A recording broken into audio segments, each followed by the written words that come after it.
Apalagi sekarang kalau dulu paling bedak gitu ya. Sekarang istilahnya ada skincare, ada apa lagi tuh? Wah, macam-macam lah untuk perempuan itu. Dia satu kotak aja itu kalau dia beli semua lebih dari 1 juta itu. Untuk perawatan pagi, malam, sore gitu ya. Belum cuci mukanya, belum pembersihnya, wah macam-macam. Nah, itu. Jadi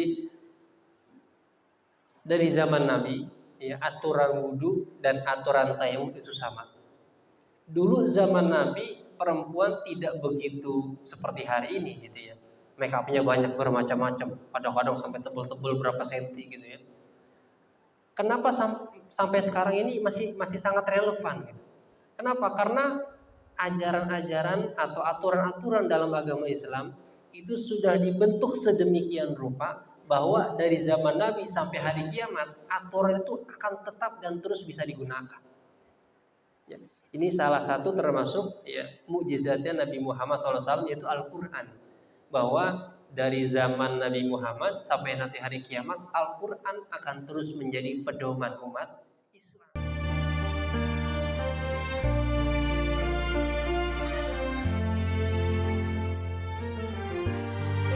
Bismillahirrahmanirrahim. Assalamualaikum warahmatullahi wabarakatuh. Alhamdulillah. Alhamdulillahi rabbil alamin. Wa bihi nasta'in ala umuri dunya waddin. Ashhadu an la ilaha illallah wa ashhadu anna sayyidana Muhammadan abduhu wa rasuluh la nabiyya wa la rasula ba'dah. Allahumma salli wa sallim wa barik ala sayyidina Muhammadin wa ala alihi wa ashabihi ajma'in, amma ba'd. Faqad qala Allah ta'ala fil Qur'anil Karim wa huwa asdaqul qailin. A'udzu billahi minasy syaithanir rajim. Bismillahirrahmanirrahim. Wa idz ta'adzana rabbukum la in syakartum la azidannakum wa la in kafartum inna 'adzabi lasyadid. Shadaqallahul azim.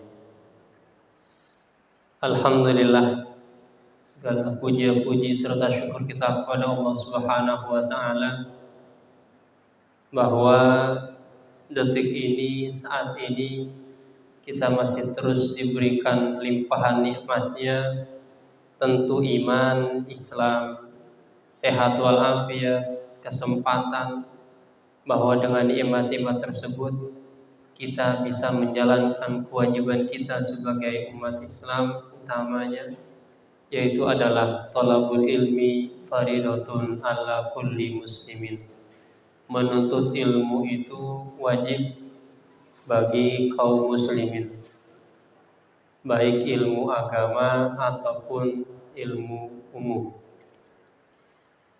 Salawat serta salam kita aturkan kepada junjungan kita Nabi besar Nabi Muhammad sallallahu alaihi wasallam, suri tauladan kita, sosok yang kita ikuti ajarannya, yang kita tiru perilakunya, dan kita harapkan mendapatkan syafaatul uzma dari beliau di hari kiamat nanti.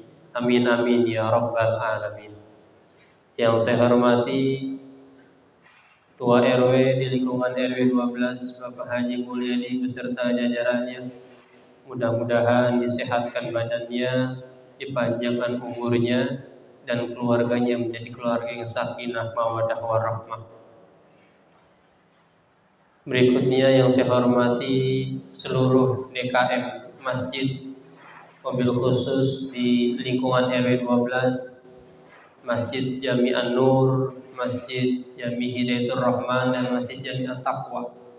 Mudah-mudahan seluruh DKM dan jajarannya Allah berikan rizki yang berkah, umur yang berkah, dan keluarganya menjadi keluarga yang sakinah mawaddah warahmah. Yang saya hormati pula seluruh pengurus RT, ketua RT dan jajarannya di lingkungan RW 12. Mudah-mudahan Allah sehatkan badannya, Allah berkahi rizkinya, dan anak keturunan menjadi anak keturunan yang soleh dan saleh. Amin ya rabbal alamin. Tidak lupa pula kepada seluruh pengurus Karang Taruna, kepada seluruh donatur dan seluruh yang aktif yang berjuang untuk mensukseskan acara kegiatan kita, yaitu program Ayo Mengaji. Mudah-mudahan Allah panjangkan umurnya, sehatkan badannya, dan Allah jadikan keluarganya menjadi keluarga yang sakinah, mawadah, warahmah.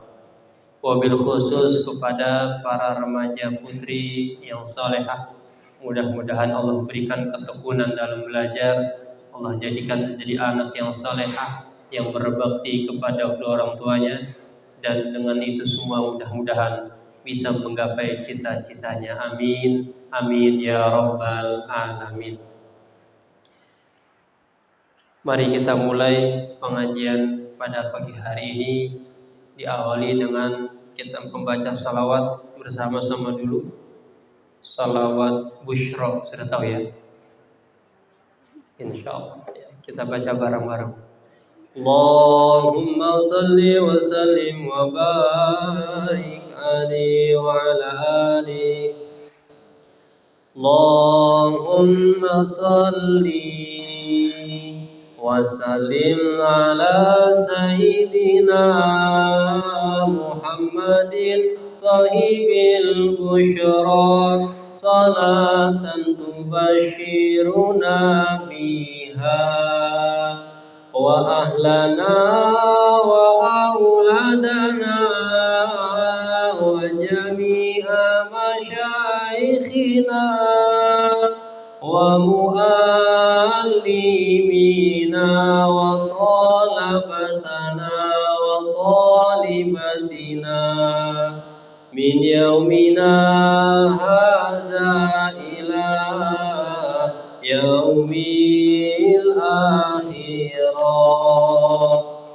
Allahumma salli wa sallim ala sayyidina Muhammadin sahibil busyra, salatan tubashiruna biha wa ahlana wa auladana wa jami'a masyaikhina wa muallimina wa talabatana wa talibatina min yaumina haza ila yaumil akhirah.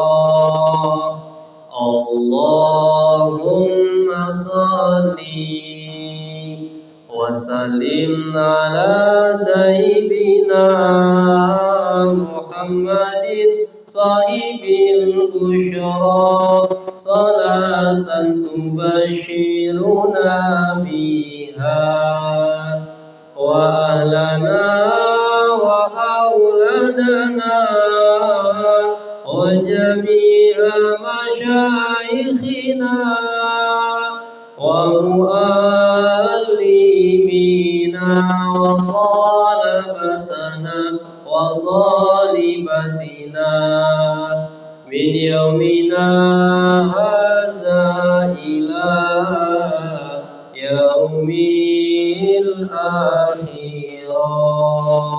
Allahumma salli wa sallim wa barik alaihi wa ala alihi. Mudah-mudahan dengan salawat yang terus kita lantunkan atas dasar kecintaan kita kepada baginda Nabi Muhammad sallallahu alaihi wasallam, kita diakui sebagai umat beliau dan pada hari kiamat nanti mendapatkan syafaatul uzma serta masuk dalam surganya Allah Subhanahu wa taala. Amin amin ya rabbal alamin. Para remaja sekalian, mari kita lanjutkan baca Al-Quran terlebih dahulu. Silahkan dibuka surah An-Nisa ayat 37. Surah An-Nisa ayat 37. Sudah ketemu?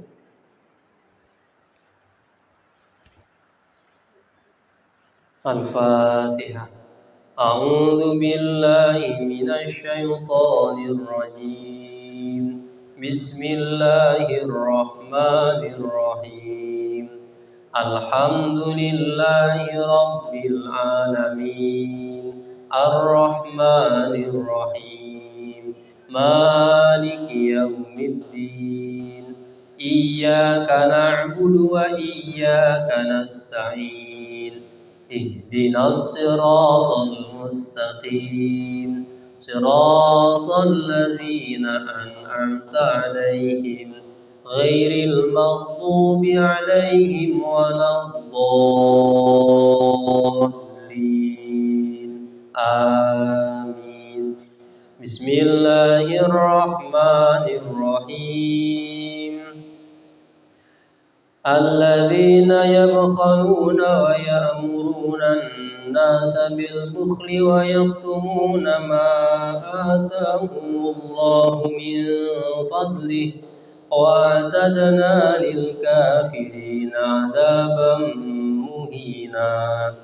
والذين ينفقون أموالهم رئاء الناس ولا يؤمنون بالله ولا باليوم الآخر ومن يكن الشيطان له قرينا فساء قرينا. وماذا عليهم لو آمنوا بالله واليوم الآخر وأنفقوا مما رزقهم الله وكان الله بهم عليما. إن الله لا يظلم مثقال ذرة وإن تك حسنة يضاعفها يؤت من لدنه أجرا عظيما. فكيف إذا جئنا من كل أمة بشهيد وجئنا بك على هؤلاء شهيدا. يومئذ يود الذين كفروا وعصوا الرسول لا تسوى بهم الأرض ولا يكتمون الله حديثا.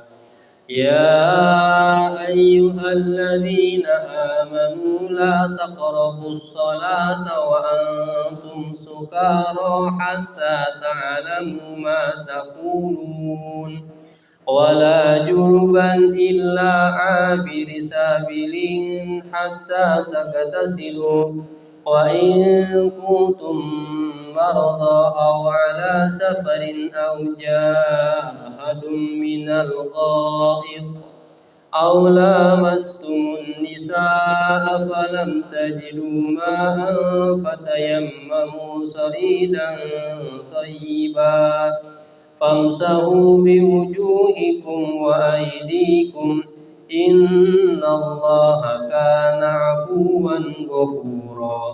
ألم تر إلى الذين أوتوا نصيبا من الكتاب يشترون الضلالة ويريد أن تضلوا السبيل. صدق الله العظيم. Alhamdulillah. Mudah-mudahan dengan Al-Quran yang terus kita baca, istiqomah kita baca, mudah-mudahan nanti ayat-ayat yang kita bacakan daripada Al-Quran juga dapat membantu kita, memberikan syafaat kepada kita untuk bisa mendapatkan keridhaan dari Allah Subhanahu wa ta'ala. Amin ya rabbal alamin.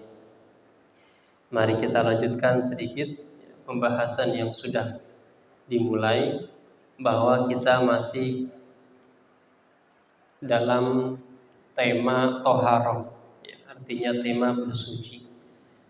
Kenapa di beberapa atau di kebanyakan kitab-kitab fikih atau buku-buku fikih itu yang di awal dibahas adalah toharah atau bersuci. Karena memang bersuci ini menjadi salah satu tumpuan kita, bahwa ketika membaca Al-Quran perlu dalam kondisi suci, ketika sholat perlu dalam kondisi suci, bahkan masuk ke dalam masjid pun dianjurkannya dalam kondisi bersuci. Dalam segala macam aktivitas kehidupan, ketika orang dalam kondisi bersuci atau berwudu, kebanyakan itu mereka merasa nyaman dan tenang. Beda dengan orang yang tidak istiqomah bersuci. Dulu ketika di pondok itu ada teman saya, dia dari pagi sampai malam nggak pernah putus yang namanya bersuci atau berwudu. Ketika batal langsung wudu lagi, ketika batal langsung wudu lagi. Dan ternyata sedikit banyaknya memberikan efek kepada diri dia sendiri, bahwa ketika belajar gampang nangkepnya, pahamnya gampang, ketika hafalan jadi dipermudah, terus aktivitas dalam keseharian juga menjadi tenang dan tentram. Jadi banyak keutamaan orang yang dalam kondisi bersuci. Bahwa dari bersuci itu juga termasuk dengan bukan hanya anggota tubuh kita, termasuk suci dari anggota atau pakaian yang kita gunakan, tempat yang kita gunakan untuk sholat, pakaian yang kita gunakan untuk sholat. Suci itu juga termasuk dengan bukan hanya anggota tubuh kita, termasuk suci dari anggota atau pakaian yang kita gunakan, tempat yang kita gunakan untuk sholat, pakaian yang kita gunakan untuk sholat. Kemarin sudah disinggung beberapa cara bagaimana supaya kita terus menjaga kesucian pakaian yang kita gunakan. Kalau mencuci itu maka dianjurkan pertama adalah pakaian yang ada semua dibasuhi dulu sampai semua terendam air. Setelah itu airnya buang. Air yang pertama kita buang itu niatnya, tujuannya adalah menghilangkan najis-najis yang menempel dalam pakaian yang sedang kita cuci. Gimana kalau tiba-tiba langsung dicampur pakai rinso gitu ya, langsung dicampur pakai sabun pencuci gitu ya. Jadi ketika pakaian langsung ditaruh sabun, disiram air, maka sucinya nggak bisa ya. Mau nggak mau nanti setelah dibilas, cuci lagi, disiram lagi pakai air supaya ya, najisnya ini hilang. Karena pakaian yang terkena najis ini harus kita sucikan dan kita jaga supaya nanti berdampak pula pakaian yang kita gunakan untuk sholat ini suci. Nah, air ini sifatnya mensucikan apabila tidak tercampur dengan hal-hal yang lainnya. Ketika tercampur duluan pakaian langsung tercampur dengan sabun cuci terus kita siram, maka air yang kita siramkan tidak bersifat mensucikan, hanya bersifat membersihkan. Kalau dulu guru-guru saya itu dianjurin sebelum cuci pakaian ambil satu ya, karena dulu nyucinya di keran gitu ya. Jadi pakaian ambil satu, bilas semua, siram sampai basah, terus peras, simpan, ganti pakaian, udah disiram semuanya, peras semua, habis itu baru cuci pakai sabun. Tujuannya apa? Kita menjaga supaya pakaian yang kita cuci setelah kering semua dalam keadaan suci dan bisa digunakan untuk beribadah. Jadi memang ada banyak hal yang harus kita ketahui, bahwa dalam kitab yang lain disebutkan kalau kita beramal asal-asalan itu taruhannya adalah ditolak amal kita. Wa kullu man bi ghairi ilmin ya'malu a'maluhu mardudatun la tuqbalu. Wa kullu man, setiap orang, bi ghairi ilmin, tanpa ilmu, ya'malu, beramal, dia beramal tanpa ilmu, nyuci pakaian tanpa tahu gimana cara mensucikannya. A'maluhu mardudatun la tuqbalu, a'maluhu, maka amalnya mardudatun, tertolak, la tuqbalu, tidak terima. Karena kita nyucinya asal-asalan, ternyata pakaian yang kita cuci ada salah satu pakaian yang bekas terkena darah misalkan, atau bekas terkena kotoran yang dia hukumnya jadi najis. Maka satu pakaian kita cuci dengan campur dengan 10 pakaian, maka di total 11 pakaian ini jumlahnya semua jadi najis. Kalau cara sucinya tidak benar. Nah, ini betapa pentingnya bersuci. Ya, jadi ini jadi fokus utama bahwa di seluruh kitab fikih rata-rata itu dia diawali dengan bersuci. Karena ini yang harus kita jaga. Lalu kita lanjutkan bahwa dalam bersuci ada yang namanya berwudu. Wudu itu ya sebelum sholat diwajibkan berwudu. Nah, wudu ini fardu wudu ada berapa? Ada berapa fardu wudu? Ada? Yang pertama niat, yang kedua membasuh. Ini yang fardul muka. Yang ketiga membasuh kedua tangan. Yang keempat menyapu rambut. Yang kelima membasuh kaki. Yang terakhir tertib. Jadi dalam wudhu itu ada fardu wudhu, ada sunnah wudhu. Ya, termasuk kumur-kumur, ya, kumur-kumur. Jadi biasanya kan kita sebelum wudhu tuh cuci tangan dulu ya, cuci tangan. Ya, habis itu kumur-kumur. Habis kumur-kumur ada yang namanya istinsak, memasukkan air ke dalam hidung, istinsar, mengeluarkan air dari hidung. Baru setelah itu kita basuh muka kita. Nah, boleh dari cuci tangan, kumur-kumur, istinsar itu sunnah wudhu.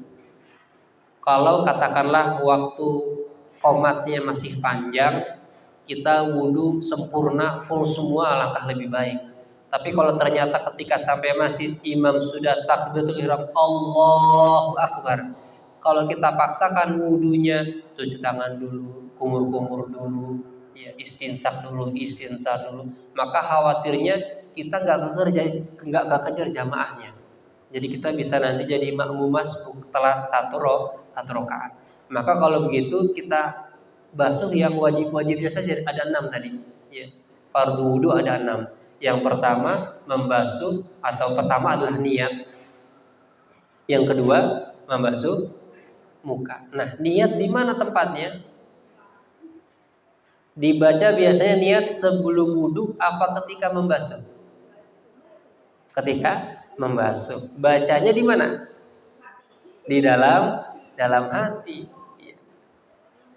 Niat itu tempatnya di dalam hati. Ketika tangan kita penuh dengan air dan menempel ke wajah basuhan pertama, itu sudah mulai kita niat. Sampai kapan batas niat? Nawaitu wudu'a li rafil hadasil asghari fardhu lillahi ta'ala. Nah, lillahi ta'ala ini sampai kapan? Sampai sebelum tangan ini lepas dari muka. Kalau tangan udah lepas dari muka, niat belum selesai, maka harus diulang.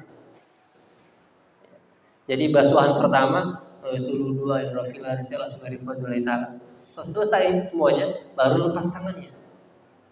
Jadi tempatnya membasuh muka itu waktunya adalah ketika membasuh muka itu niat. Lalu sampai kapan? Mulai niatnya ketika basuhan tangan ini nyampe pertama kan nempel ke wajah. Itu sudah mulai waktunya membaca niat. Kapan waktu terakhir baca niat? Sebelum tangan ini terlepas daripada muka. Kadang-kadang kita wudunya asal-asalan, asal basah, asal baca. Nah, sekarang karena sudah tahu ilmunya, sedikit-sedikit kita praktekkan. Lalu, muka yang disebut muka itu dari mana? Muka itu sekeliling, dari awal tumbuhnya rambut muter sampai telinga sini, ya, muter lagi sampai bawah. Kalau memang dia ada, kalau laki-laki kan ada jenggot, ada kumis, maka itu pun harus terbasuh. Terutama salah satu yang sering terlewatkan adalah di bawah hidung. Ini sering lewat. Kalau cuma kita basuh, alirkan air dari atas sampai bawah, nah, bagian sini nggak kena. Ya, bagian bawah ini nggak kena. Nah, ini harus kita jaga. Betul-betul bahwa seluruh area muka dari atas kita puter, gitu ya, semuanya kebasuh muka kita. Meskipun di bawah hidung ini, kadang-kadang ini suka lewat. Kalau kita cuma alirin air aja, begitu. Nah, maka ini sering kelewatan, kadang-kadang masih kering. Maka disitulah fungsinya kita basuh pakai kedua tangan. Nanti ada salah tangan kita ketika basuh ke sini, nah nanti ada tangan kita yang menempel ke bawah, supaya semuanya terkena basuhan. Lalu setiap basuhan disunahkannya 3 kali. Wajibnya 1 kali, 2 kali makruh, sunnahnya 3 kali. Itu aturannya begitu. Maka setiap basuhan kita 3 kali. Tujuannya apa? Kalau di basuhan pertama, kita sih niatnya basuhan pertama harus penuh gitu, harus semua terbasuh. Kalau ada yang tertinggal, bisa tertutup oleh basuhan kedua dan ketiga. Lalu yang berikutnya adalah basuh tangan. Iya, basuh tangan dari ujung jari, ujung tangan sampai siku. Nah, kalau kita pas sampai siku, pas, ya, dikhawatirkan ada bagian siku yang nggak kena, maka dianjurkan dilebihkan kisaran 2 atau 3 jari. Supaya apa? Supaya kita yakini bagian tangan, dari tangan, ujung tangan sampai siku ini semua terkena air. Jadi lebihkan sedikit. Itu ihtiyat kita atau berhati-hati kalau nanti khawatir ada bagian anggota wudhu yang tidak terkena basuhan. Termasuk lipatan-lipatan di tangan, ini lipatan jari. Lipatan jari. Ini juga harus kita basuh. Begitu juga lipatan di siku bagian dalam ataupun bagian luar. Ini juga harus jadi perhatian utama, bahwa ini cara kita untuk memperbagus atau menyempurnakan wudhu kita. Lalu setelah kedua tangan apa? Apa setelah kedua tangan? Rambut. Rambut itu istilahnya membasuh atau menyapu. Menyapu. Kenapa pakai istilah menyapu? Kalau basuh, ya perhatikan kata-kata basuh. Membasuh atau ghuslun itu diharuskan semua bagiannya terkena. Muka tadi kan sampai di bawah hidung semua harus terkena. Nah, kita ganti coba misalkan. Kalau rambut itu membasuh rambut, maka seluruhnya harus basah. Iya. Apalagi yang rambutnya panjang gondrong gitu ya, bisa-bisa sholatnya bajunya basah. Kalau kita pakai kalimat membasuh kepala, maka seluruh area kepala termasuk rambut-rambutnya ini, seluruh area rambut ini harus dibasahi semuanya. Maka begitu indahnya Al-Quran menggunakan kalimat masaha, menyapu. Wamsahu gitu ya, wamsahu birusikum. Sapulah, menyapulah. Nyapu bukan nyapu lantai gitu, bukan ya. Jadi menyapu rambut. Artinya kalau perempuan, ya pokoknya di awal tempatnya rambut atau beberapa helai rambut itu basah. Jadi istilahnya menyapu itu sudah sangat indah. Bahwa bisa saja kan nanti dia pakai kalimat atof, ya wagesilu, wagesilu ru'u saku, bisa saja membasuh rambutnya, tapi dipilih kalimat wamsaku, ya, menyapu rambut. Bahwa ketika menyapu rambut wajibnya adalah ada rambut yang terkena basah. Tapi kalau mazhab Imam Syafi'i nanti disunahkan kalau laki-laki itu disunahkan nanti dibasahi semuanya, itu sunnah. Semuanya dibasahi. Tapi wajibnya awal rambut itu tumbuh. Nah, itu menyapu rambut. Lalu lanjut yang berikutnya apa? Setelah rambut, kaki. Nah, kaki kalimatnya kembali ke ghuslun. Jadi yang pakai masaha itu hanya rambut doang.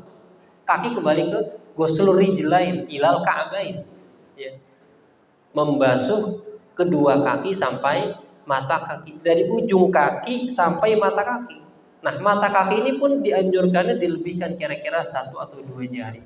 Supaya apa? Supaya kita yakin semua anggota dari ujung kaki sampai mata kaki ini semua sudah terbasuh. Ya, sudah terbasuh. Lalu yang terakhir itu adalah tertib. Ya, tertib. Jadi wudhu itu harus berurutan dari niat, ya, membasuh muka, membasuh kedua tangan, menyapu rambut, membasuh kaki sampai tertib. Gimana kalau misalkan saya wudhunya di rumah nih, sudah niat basuh muka, basuh tangan, ketika mau menyapu rambut listrik mati, air nggak ngalir, air yang ada di kolong tidak mencukupi untuk berwudu, terus gimana? Oh, saya langsung lari ke masjid karena masjid masih hidup listriknya, air masih keluar. Pertanyaannya, apakah saya ulang wudhunya atau saya lanjutkan? Lanjutin, ada jikanya. Boleh dilanjutkan jika apa? Jika yang sudah dibasuh itu belum kering. Ya, mukanya kan sudah dibasuh tadi ya, tangannya sudah dibasuh. Asal muka dan tangan ini masih basah, masih ada basahnya gitu, belum sampai kering, maka boleh dilanjutkan. Kalau sudah kering, maka dianjurkan diulang kembali wudhunya. Ya. Jadi misalkan di rumah mati lampu, gitu ya, baru basuh muka mati lampu atau listrik tokennya habis gitu kan, airnya nggak ngalir gitu, lalu pindah ke masjid atau ketok-ketok tetangga, assalamualaikum numpang wudhu ya gitu ya. Kalau misalkan basuhan pertama yang sudah dibasuh itu masih basah, maka kita tinggal lanjutkan. Tapi kalau sudah kering, ya, katakanlah rumahnya di dekat At-Taqwa, nyari air nggak ada, adanya di An-Nur, pas sampai An-Nur ternyata udah kering, maka diulang kembali wudhunya. Itu terkait dengan wudhu. Laki-laki perempuan sama ya sama, ya wudhunya sama, nggak ada bedanya. Ya, itu wudhu. Lalu ada lagi nanti wudhu itu kan terkait dengan air, kita harus menggunakan air. Ada kondisi di mana istilahnya kekeringan atau nggak ada air. Terus gimana kita sholatnya nggak bisa wudhu? Maka bisa digantikan dengan tayamum. Fatayammamu sha'idan thayyiban. Maka tayamumlah dengan debu yang suci, yang baik. Nah, kalau tidak ada air atau kekeringan, bisa kita ganti dengan tayamum. Berapa fardu atau wajib tayamum ada berapa? Tadi kan wudu ada 6. Tayamum ada berapa? Yakin? Pertama, niat. Kedua, apa nih? Basuh apa menyapu? Nyapu apa basuh?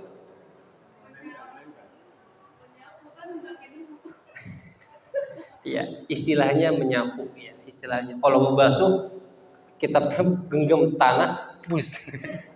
Belepotan nanti ya. Jadi muka, setelah itu tangan, terakhir tertib. Berarti ada berapa? Ada 4. Kalau tadi wudu ada 6, kalau tayamum ada 4. Yang pertama niat, yang kedua wajah, yang kedua wajah, yang ketiga tangan, yang terakhir adalah tertib. Kenapa di wudu dan tayamum ada kata-kata tertib? Ketika tertibnya tidak ada, maka wudu kita pun menjadi tidak sah dan harus diulang kembali. Nah, itu. Jadi harus diulang kembali. Jamaah remaja putri yang salehah, insyaallah dirahmati Allah Subhanahu wa taala, yaitu terkait dengan wudu dan tayamum, bahwa ketika tidak ada air kita masih bisa beribadah, masih bisa baca Al-Qur'an, masih bisa sholat fardu, sholat sunnah dengan menggunakan tayamum. Di Al-Qur'an pun kalimatnya fatayammamu sha'idan thayyiban famsahu biwujuhikum wa aydikum. Kalimatnya famsahu, masaha tadi menyapu.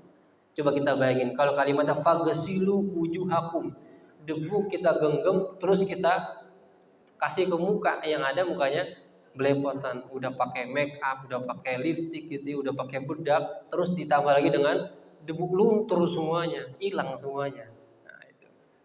Apalagi sekarang kalau dulu paling bedak gitu ya. Sekarang istilahnya ada skincare, ada apa lagi itu? Wah, macam-macam lah untuk perempuan itu. Dia satu kotak aja itu kalau dia beli semua lebih dari 1 juta itu. Untuk perawatan pagi, malam, sore gitu ya. belum cuci mukanya, belum pembersihnya, boh macam-macam. Nah, itu. Jadi dari zaman Nabi, ya, aturan wudhu dan aturan tayamum itu sama. Dulu zaman Nabi perempuan tidak begitu seperti hari ini gitu ya. Make upnya banyak bermacam-macam, kadang-kadang sampai tebel-tebel berapa senti gitu ya. Kenapa sampai sekarang ini masih sangat relevan? Gitu.